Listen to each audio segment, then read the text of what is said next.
Hey, I'm back. All right, homework for period 7, Monday, April 20th, today.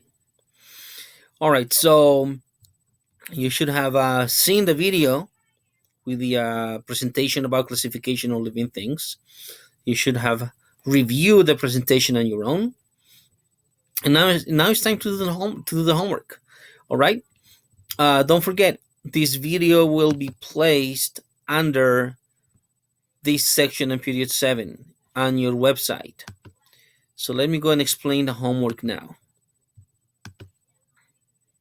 Here we go. Um, do your best to do it today. If you're watching this video, I'm assuming you're doing it now. Of course, you can do it later, not just today. I mean, if something's going on, obviously during the week, just have it done. I do grade some of the things today, but most of my grading will be done Friday. So by Friday at the latest, try to get it done. Okay, so let me explain what's going on. So classification, right? Why do we have classification? We find it's an easier way of finding living things. It's an easier way of seeing where things belong. Okay, living thing, any type of living thing, bacteria, protist, elephants, yourself. Where do we belong in nature?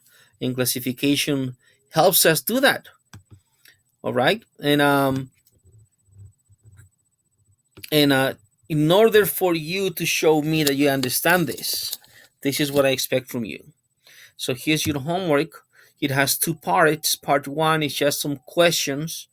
Where do you find the answers to these questions? In the presentation. All right, it's up to you how you want to do this. You'll be writing here and this presentation.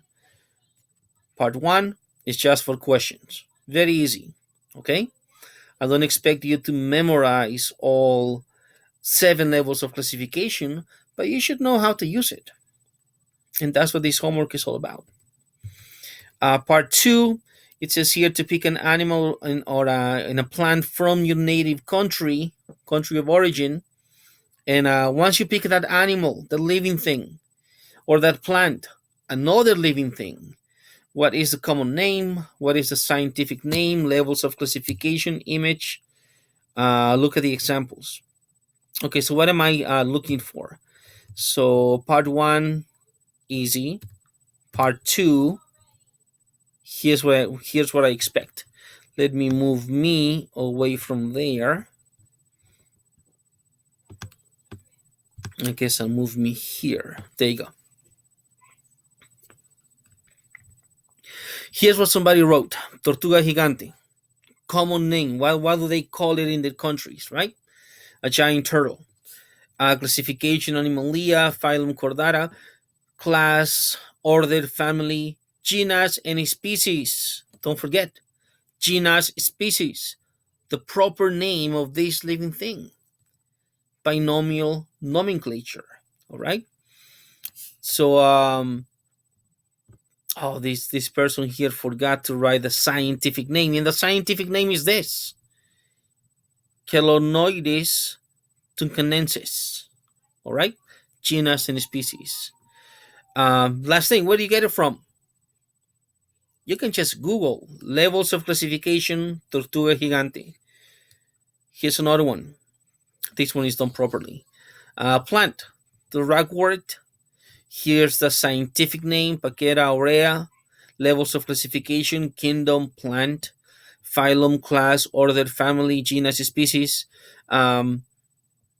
These are weird names. People who discover this for the first time and are trying to classify things in a nature, use Latin or Greek or languages that we don't use anymore. Because if you notice, and I think I said this before, your Spanish or your English or whatever language you speak at home is different than the way your parents talk, or different than the way your grandparents maybe communicate. Our language, and as we use it, it changes from generation to generation. But languages that we don't use, they don't change. And because they don't change, we can always call something the same way. It doesn't matter where you're from, it doesn't matter where you are, and it doesn't matter when. That living thing will always have that same name, the same proper name, because nobody uses that language anymore. Greek, Latin, and so on. Okay, like Pequera aurea. No one uses that anymore. So that will be the proper name of this plant forever.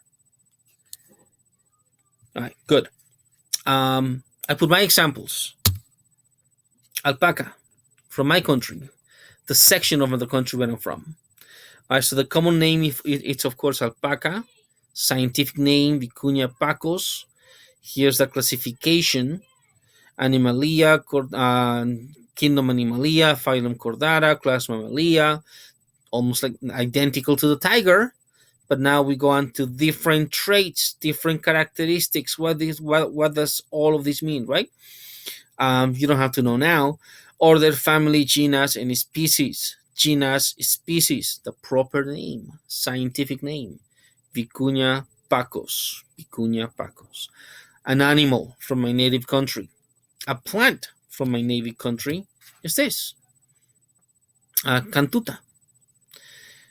Scientific name Cantua boxifolia. Here we go. It's a plant, obviously, right? Then here we go. Kingdom, phylum, class, order, family, genus, species. Scientific name, proper name, binomial nomenclature. So what am I expecting from you? I'm expecting from you to fill this out. Boom, 10 minutes. And to find a plant and an animal. Right below this. I gave you 2 examples for animals. I gave you 2 examples for plants.